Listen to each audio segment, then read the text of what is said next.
Newgate is a great representation of the experiment that is the justice system in America. This is the first state prison, and who better than has a right and a responsibility to talk about said justice system.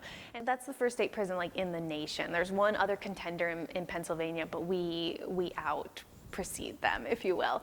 And so that is a big deal for both Connecticut's local history, but also the history of the country. George Washington sent court-martialed men here during the American Revolution, and then this was a Loyalist prison. The largest escape to occur in 1781 was with predominantly Loyalists that were escaping.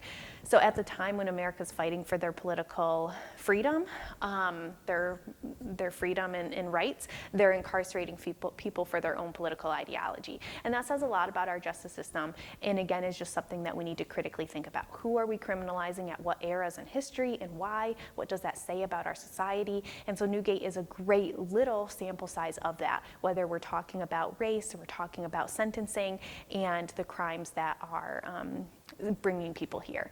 So the revolution is really key and foundational to that. Newgate serves as a prison pre-revolution, during the revolution, and then post-revolution. So we get the whole swath of America's early foundation. Newgate started as a copper mine, a colonial copper mine, 1707, in which the colonists in this area, Simsbury at the time, were mining, looking for resources and trying to make money. When it eventually abandoned in 1750s, they decided to convert it into a prison, housing the men in the copper mine itself.